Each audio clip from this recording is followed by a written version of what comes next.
Welcome to the English Aussie FPL chat live from Sydney. Let's run through how we've done this week in FPL Game Week 7. So, Game Week 7 was a good week for myself. I managed to get 57 points and a big green arrow, up to 1.6 mil in the world. I think so far that's a good start. I think really with FPL, the first few weeks, if you want to have a great rank around this time, it's really important you get everything right in Game Week 1. And it's tough to do. And you've got to have a strategy coming into the year. You've got to decide whether there's a couple of players that you see that no one else is going for that you think is a good player. Whether you want to gamble on some players at the beginning or whether you want to pick a team where you're certain everyone's going to start. I think my team at the beginning of the year was mostly I was trying to pick people that I was convinced would start. I think probably my only really gamble in Game Week 1 team was Rico Lewis, of which I've stood by this whole year and I think has been great. Picked up two clean sheet, two assists, one clean sheet, and I got him at 4.5 mil. So for having a Man City defender, I know Man City have not been great, but I mean, who else are you going to pick up at 4.5 million that has a chance of starting for Man City week in, week out? I do think clean sheets will come from Man City, even though Rodri's out and I mean De Bruyne at the moment being out. I mean their attack has looked way worse than I've seen them for a long time. But I think Lewis and Guardiola are both great picks, and I've got them both in my team because one of them's going to play every week. One of them's going to play, and at the moment they're both playing. And if Man City keep a clean sheet, man, they're going to get big return. These guys can easily get assists, get goals. You've seen over the last few weeks, Guardiola's got a goal, Lewis has got an assist. I think they're both great picks. Yeah, you can go for the Arsenal defence, but I went Man City. I think it ended up working out better for me. I had Gabriel in there. He's probably done nothing since I brought him into my team, but obviously the Arsenal defence is a strong defence, and you would expect for the season that they do well. Having said that, I mean this season they've not been amazing. They've not been amazing in the back. The best defences look like Liverpool, which is crazy to say. Having watched Liverpool defend for many years, with just the way they keep the ball, and teams are going to counter attack on them, but they've dealt with it better than usual this year, and they have kept many clean sheets. Like I've had Trent since the beginning, and he's kept 1, 2, 3, 4, 5 clean sheets out of 7 so far. So although Trent's not been getting those attacking returns that you're so used to from Trent, he's been getting clean sheets week after week, which is, I mean, the same as a goal for a forward. So I think he's been fantastic in my team. I know that, if I could have gone for maybe a cheaper Liverpool defender, and I've got to be honest, I think that's not a bad option. Like I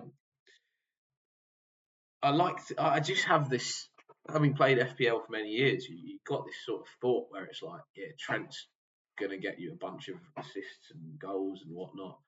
And I'm sure he will get some. I do feel this year that, I know you see him in these high up positions and you think, yeah, he's creating a lot of chances and stuff. But I think at the beginning of the season, Jota missed some absolute scissors from some of his crosses. But it hasn't been as much. I mean, it's mainly because Liverpool haven't been as dominant going forwards as they have been in the past. But I would say I would expect Trent to have slightly lower attacking returns than he's had in some of the big seasons of the past. I mean, you can see from some of his previous seasons, 210, 180, 160, 200, 156. I know he didn't start as many games last year, but I'd probably expect to see him get closer to that number of points this year. Maybe 20 points more or something like that. But I can't see him picking up 11 assists this season. I know maybe that's a big call, only 7 game weeks in with already 1 assist. But yeah, I think 11 assists, 2 goals. Well, I'm not sure he'll match that. I hope he does. Not sure he will. So little review of the game week.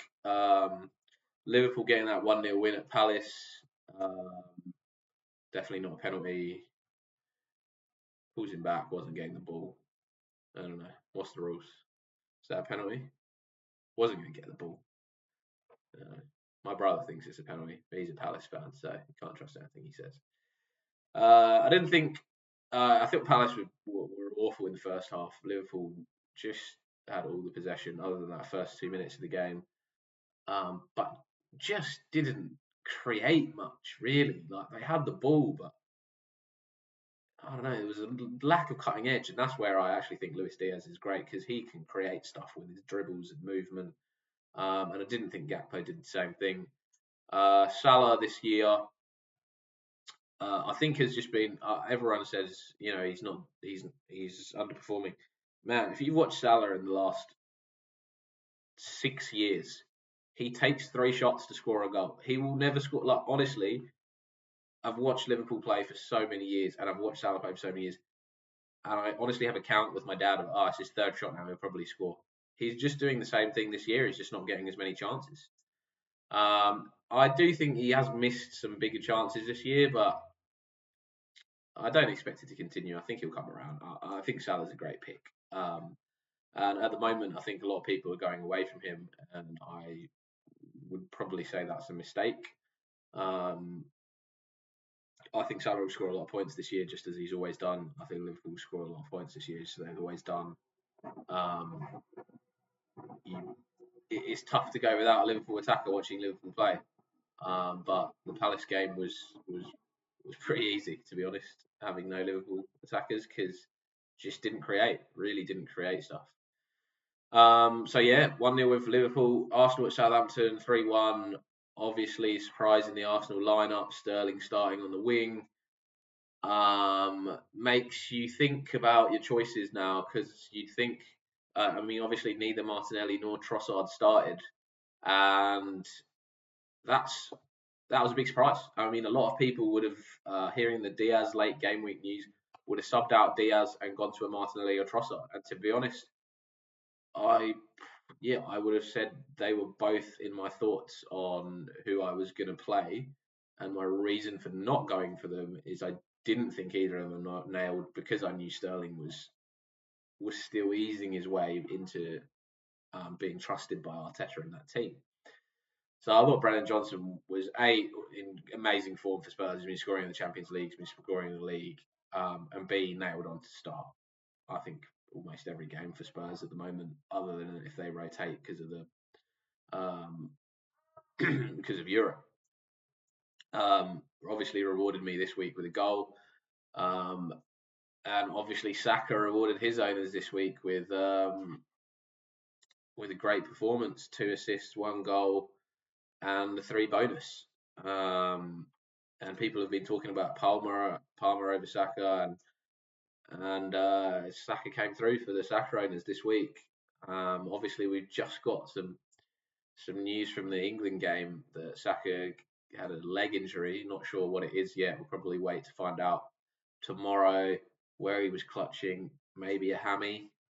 If it is a hammy, having torn my hammy recently playing footy, could be out.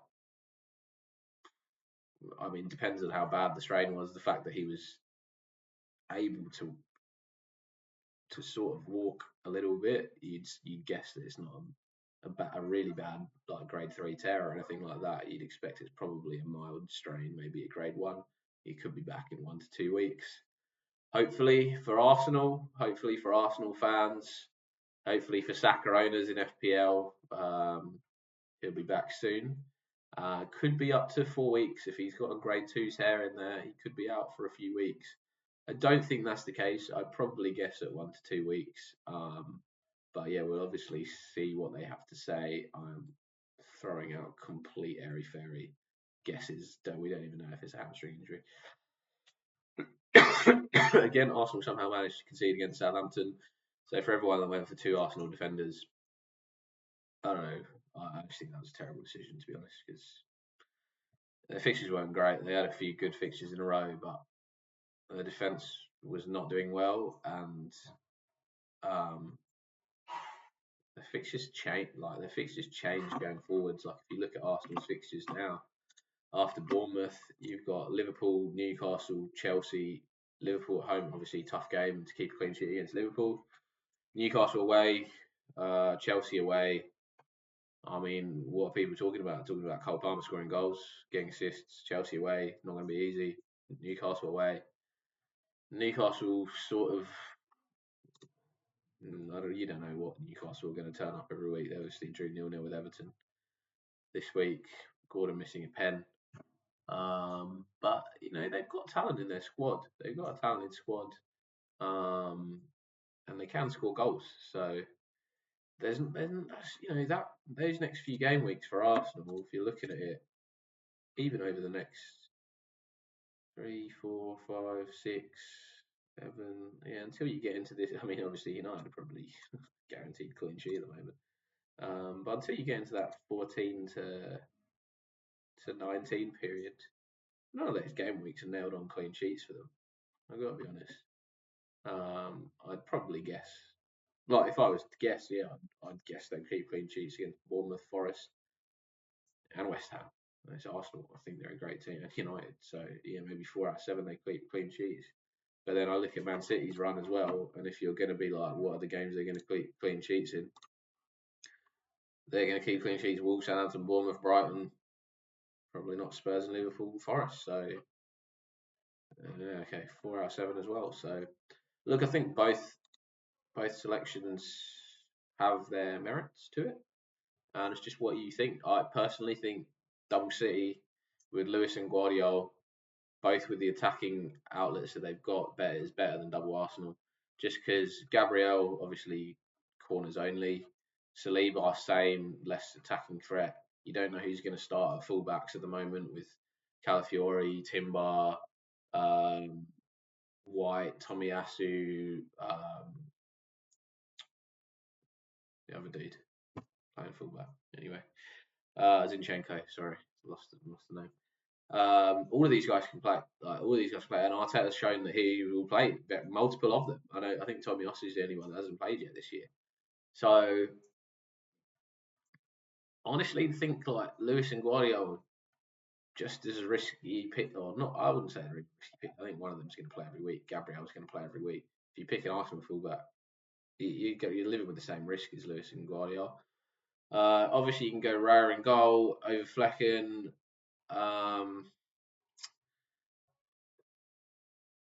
My choice really was, if I put Raya in goal and Arsenal defence doesn't perform that well, I'm just wasting a million. I'm just wasting that million.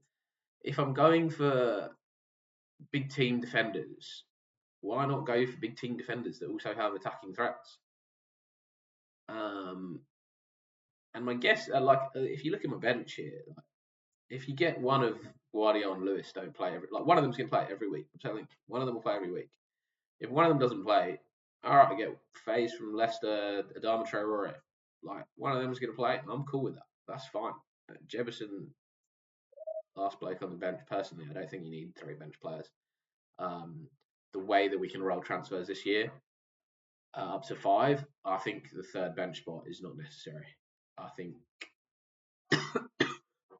unless your 3rd bench spot is like Tyler Dibbling at 4.5 mil in midfield, and you've gone bigger on the forwards, you don't need a 3rd striker at like 5 mil. Just put in whoever's available now. I know Jefferson, you can't get him anymore because he's gone, but I think there's a couple of 4.5 mils at the moment floating around. That would be my advice. I think you can afford to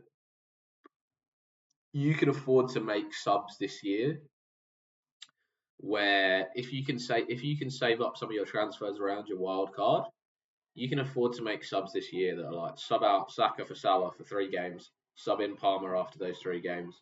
The only problems you're going to encounter is squad value and the crazy pricing that goes on, and not crazy pricing, the crazy price rises and price falls that go on this year. And that's what you've got to factor into your decisions. Like now, I'm thinking like I've got Saka in. Saka's not going to move in price at the moment. I'm not going to gain or lose money from him. I probably need to move out of him after this injury. Do I go Palmer? Do I go Salah? Do I go Diego Jota? Do I go? I'm not going to go Phil Foden, but obviously I've got 3C, but yeah, Phil Foden. We'll have a look through and we'll look at the options that I think are good. And I think I give some different views to what you probably hear a lot because I think what people say are very influenced by um, outside noise. I think my view is just my own view from watching the games, to be honest. Yeah, obviously information is great. Like that late Luis Diaz news, I wouldn't have known. I mean, I would have guessed and I'd have transferred him out, to be honest, anyway. But it was good to get confirmation that he was on the bench early. So we've sort of talked through the defence. I think Trent, good pick if you want to go for another Liverpool defender instead. Kanate, probably the best pick. I think he's going to start every game. No rotation. Robertson, Simicas, you don't know. Van Dijk, Exy. If you just want clean sheets and you want to go Liverpool defence, Kanate at 5.2 or whatever he is at the moment, good call in my opinion. Lewis and Guardiola, obviously, as I've said, attacking threats. Gabriel, more an Arsenal defender in there. I'm pretty happy having the three best defenses in the league in through my defence. Probably not having sacrificed that much in the, like I don't feel like I've sacrificed a lot in the front line. And like those guys in my defence, like I'm not going to change that defence for unless someone gets injured or Guardiola decides like he's lost his mind and he's never going to play those two again. I'm not going to change my defence. Probably this. I mean, until something happens. To be honest, I got Faze in from Leicester for 4 mil. He's now 4.1 or whatever. He's solid. He's starting every game at the moment. I know when Vestergaard comes back into the Leicester running, we'll see. But hopefully, Faye stays in there. If he does, I'm crazy. I'm not going to change any of that defence, really. Midfield, Villa looked not good against United. I was listening commentary saying they've got a bit of a hangover from that crazy European night they had midweek. Yeah, but like also just yeah. Hopefully that's what it was because I love Morgan Rogers. I think Morgan Rogers looks awesome. He just works so hard. You can see him sprinting. He carries the ball really well. Dribbles with the ball great. And I just hope he stays in that team because having a bloke at 5 mil playing attacking midfield for Villa, who score a lot of goals, Villa, they're attacking. I think they're an attacking team. He's a mainstay in your team if he's playing every week. I think the question that's going to go out there at the moment is John Durant. Like, what's happening with him? Is he going to nail down the starting role in that side? Does that mean Rodgers goes to the bench? Watkins and Durant play up front together? Like, what happens with the Villa team if Durant gets his way into that side? I can see him playing super sub for the season. I can because he's been so effective. It's like Ole Gunnar Solskjaer back in the day. He just used to play as a super sub for United. He used to score all the time. It was really annoying. And Watkins is great, man. Like Watkins scored what, like 19? Or was he? Let's have a look. What he got last year? 19 goals, 12 assists, something crazy. Yeah, 19 goals, 18 assists last year. That is mental. Like if he does that again this year, that's crazy. But he's played 7 games. He's got 4 goals, 2 assists. Like I honestly like completely changed the makeup of my team to have Watkins in there because I thought at the time that he was up there with the most important players to have in FPL, along with Bukayo Saka when Odegaard was fit, Haaland because he's a freak of nature, and obviously Salah. But you can't fit them all in the team.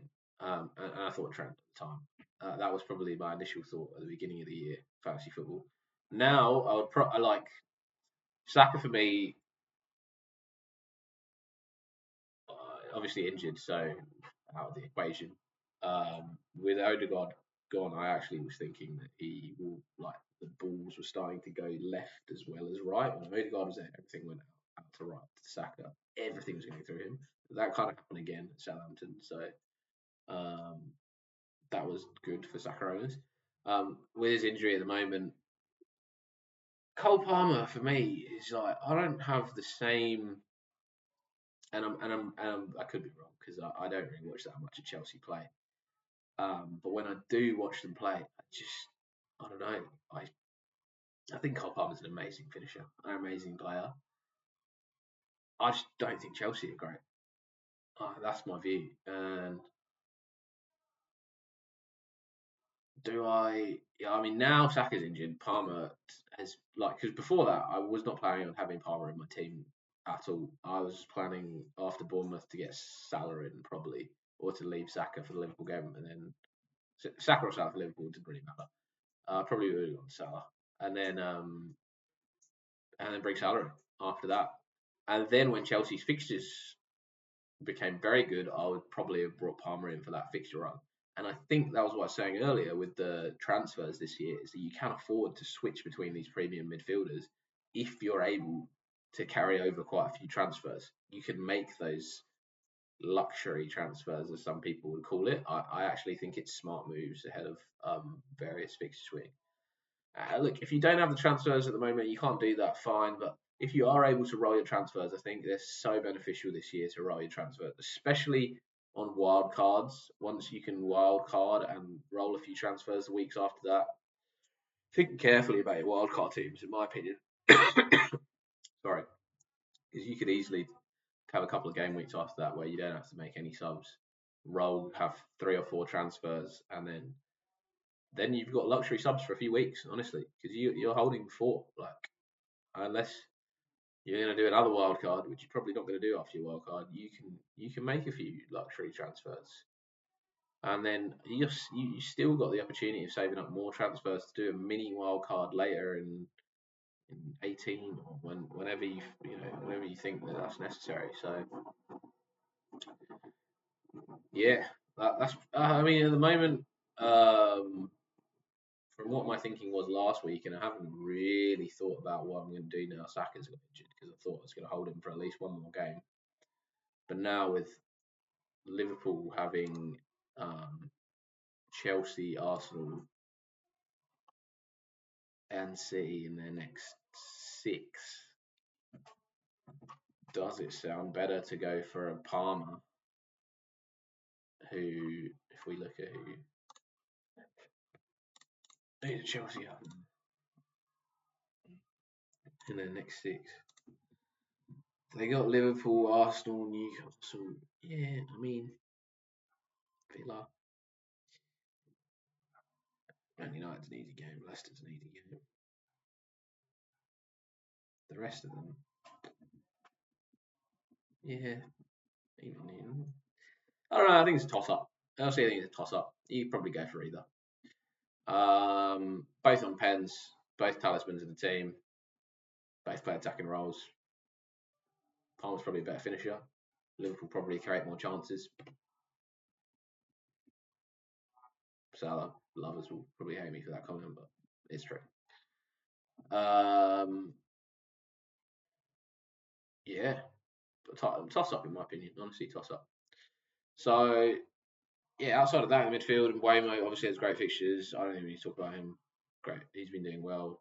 Keep him in until he doesn't. And Arma Traore, this was one like came into my team mostly because it's budget induced, and I was trying to find someone. I was just trying to find someone around. Probably I think it was 5 to 6 mil. I ended up spending a little bit more money in the defence and going down to Adama from like a Smith Rowe. I think I know what generally like. I'm sure it is just can't finish for love nor money. But honestly, he gets in great positions. If he could just finish, he'd be a great asset. Like, and also the fact that I think like the way Fulham will play against a lot of teams that they think are better is they're going to play like counter-attacking football, and he's going to be part of that because he's rapid. Like he's absolutely rapid. Then I want to see him outrun Kyle Walker. I've never seen that happen before. So I think Adama. Look, I don't think he's a great pick, but he's 5.1 million. Is from what I've seen from Fulham, he's going to play every week, and he's a winger that is involved in a lot of the play. So he's going to play for me if Guardiola or Lewis doesn't play. Otherwise, he's like first or second on my bench. So he's someone that I'm sort of comfortable having. He might pick up a return. Hopefully, it's on the week where I need him. The way that I'd come out of him, I'd have to downgrade a Watkins, Haaland, or a Trent. Watkins is. We'll get to that. Those are probably the decisions. But then, like, who are you going to pick up? Like, if you take Watkins down to like João Pedro or Welbeck or whatever at 5.5, 5.8, you're getting 3.5 mil back. What do you get? 8.6. Who's in that price range? That's amazing. You're looking at Diaz, Jota. You know, there's not amazed like Madison. No, you're not gonna have another Spurs. Harvey Barnes, Jared Bowen. Like, there are some options, but there's no one that you're like, yeah, like I want them in my team at that price range. I would say Brennan Johnson's like, yeah, I want him in my team.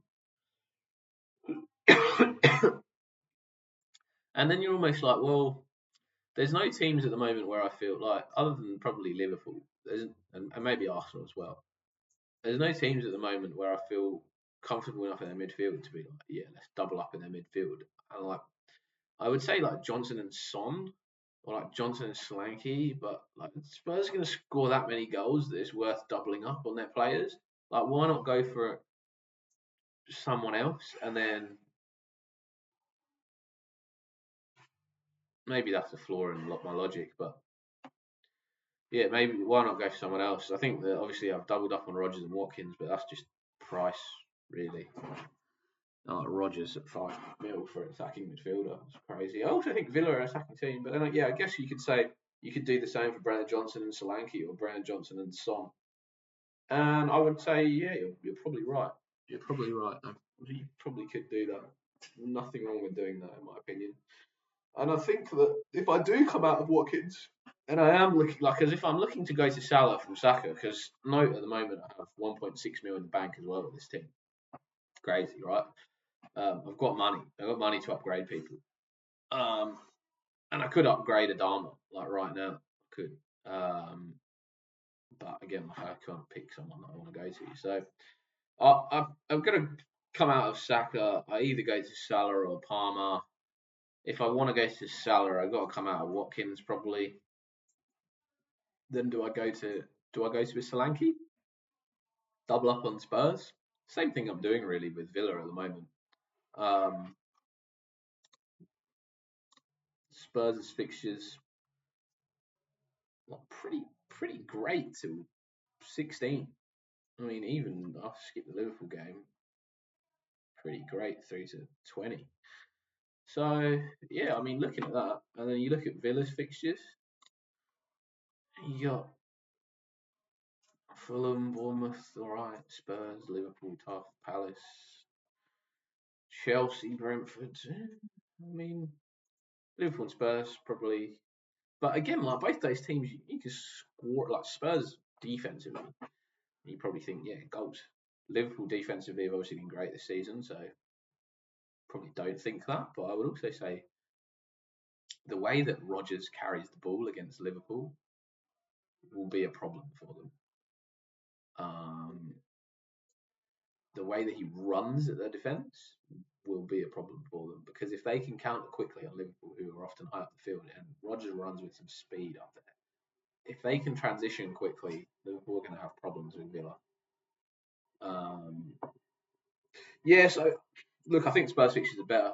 If I'm honest, I think if I was to advise you now, having just seen Villa flag after the Champions League game, I'd probably say go Johnson and Solanke.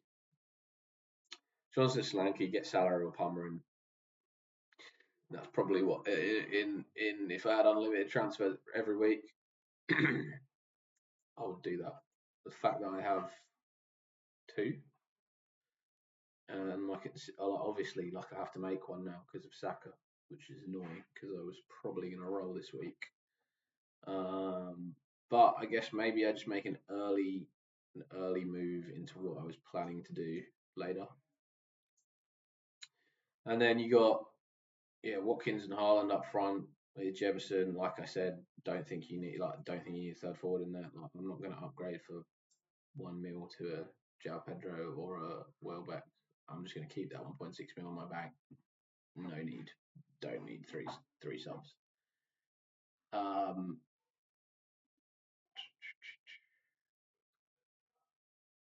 Haaland, I think, is just a must-have at the moment. Look at those fixtures: Wolverhampton, Bournemouth, Brighton, Spurs. All of them, he's going to score. Nah, I mean, like all of them, you'd say he's got a good chance of getting a few goals. And you think like when De Bruyne is back, he's going to do better because at the moment, City like it's nice to see Grealish back at the team because he sort of has a bit of cutting edge for them. But I just sort of see okay, it's probably not fair to say. I think City have not looked good going forwards the last couple of games because of the absence of De Bruyne and Rodri. And I think where their threat has actually come from has been from like a Guardiola or Lewis getting into those little areas inside and around the box. Haaland's been like getting double man marks. Like Newcastle, he got double man marks.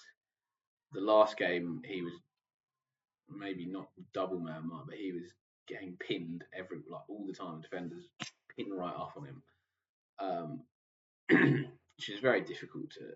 I mean, obviously score. So not all teams have the defenders that can do that to Haaland. Obviously, he's humongous and an absolute tank. And I think it was Dan Burn or maybe Shaw. I think it's Dan Burn that he just like bumped him in that Newcastle game and then started running. And it just reminds me of that goal he scored against Palace a while ago where he's like knocked Anderson off the ball and then just like Anderson goes fly, Haaland goes through and goal scores.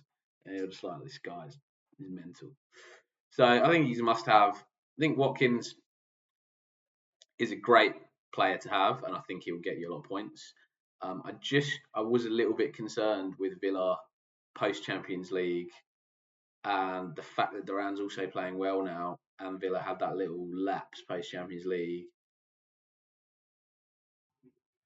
Yeah, I mean, if they're going to do that every week, not ideal. And if they do that again, and Emre goes, well, I'm freshening it up for the league and plays John Duran starter. It's going to be, I don't know. Yeah, no, Watkins is the first time this year after that game against United has given me some things to think about, I would say.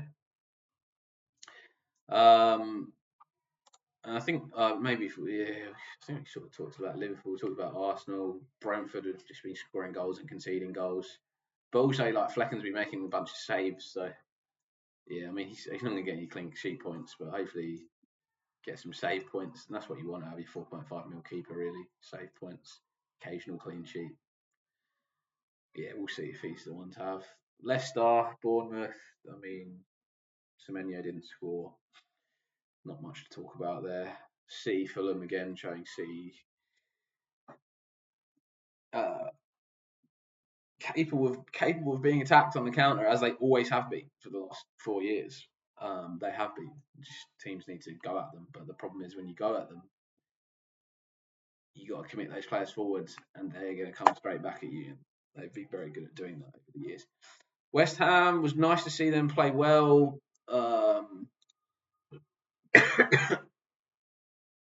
Antonio, 3 assists, 1 goal. Bowen, assist and a goal. Bowen's an interesting one, I would say. I also think Kudus has been a driving force in that West Ham team. And what is his price tag at the moment? 6.3 mil in the midfield. West Ham got good fixtures. He'd be someone to consider in 14 for that run of fixtures West Ham have, but yeah, they just don't have great runs, and really until late in the season. They have a lot of good runs. They got a little mini run here of 5 games, but then they got Liverpool and City. So is it worth bringing him in? It's a bit of a punt. Or Bowen. Everton, Newcastle, Dwight McNeil, talking point. I have been not his biggest fan for many years, Dwight McNeil. I think he's a really good player, but for FPL, just cannot score points. But this new role he's been playing, he's been creating a lot more chances. I just think Everton are not good. And it's insane to me that he's got so many points. But if you look at where his points have come from, it's come from 2 game weeks, really. He scored a double against Palace and a goal and assist against Villa. And realistically, Everton in all these other game weeks not really not been great. Not scored huge amounts of goals. This is what makes you think: is he someone to just get in for Ipswich?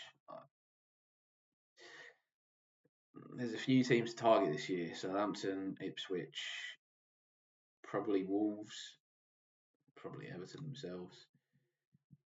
And you want to have the right players in your team for the games against those teams, and you've got to try and work them in at those times. So, yeah, Dwight McNeil, I'm going to put it out there and say, after all my hate on him as an FPL option, if you're wild carding, I'd probably have him in. I'd have him in over Adama, that's for sure. Newcastle, Anthony Gordon, interesting option. Not sure how long Isak's out for at the moment. Probably not even on the first few pages. Toe injury still. Missed the last couple of games. You'd think after the international break he comes back. Toe injury, man. Come on, what are you doing? Get back in the game. Obviously didn't do a lot at the beginning of the season. Is he going to get back to the form he showed in the last couple of years? I think so. Eventually, I think so. It's just whether Newcastle are going to be good enough to provide him with the chances. I think he's a good player. Villas United, absolute trash, man. They're absolute trash. Don't think any absolute trash. I know they kept clean sheets, but they're absolute trash. Sorry, Nick. My best mate's a United fan, so yeah, tough for you. Villa, I think Villa are good attacking assets. They're an attacking team. Hopefully, this week was just a bit of a hangover from the Champions League. Hopefully, they don't have that every week. Hopefully, they don't rotate their players because of that. It will be seen in the future. We probably need to have a close look at Villa over the next few weeks. Chelsea Forest, actually didn't really watch much of this game, so don't have too much to comment on. Normally, I watch pretty much all the games. But yeah, it's probably why I'm still a bit iffy on Palmer. Maybe if I watch the game, I'll be like, Palmer's got to be in your team. He looks incredible, and he's going to score goals, and he had a bunch of chances. Maybe I'll watch that one and give you some feedback later in the international break. Brighton Spurs, mental. Like honestly, Brighton at the moment, it's just a mental team.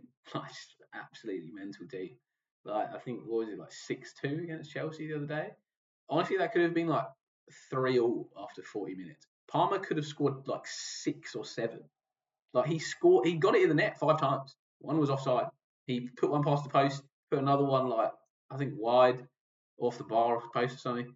Man, he could have scored 7 goals. Like unbelievable. Spurs obviously look good going forwards.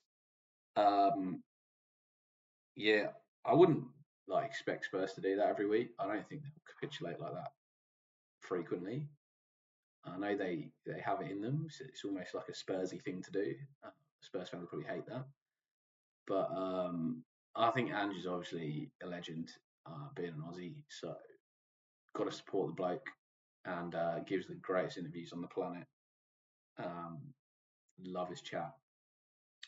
So let's go, Ange. Let's go, Spurs. They'll come back. Triple Spurs players. Get them all in. Yeah, so that's probably a roundup of game week 7.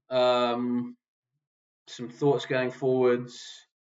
I think maybe we'll talk about who the best players are for game week 8 tomorrow or in a couple of days. And then, yeah, what we're going to do about Saka being injured and thoughts, yeah, post international break. If you're wildcarding, maybe we'll do a wildcard draft. Um, yeah, I don't think it would. Yeah, it'd be interesting to see who I'd have in there for a wildcard draft. Anyway, thanks guys for tuning in. This is the English Aussie signing out. Thank you very much.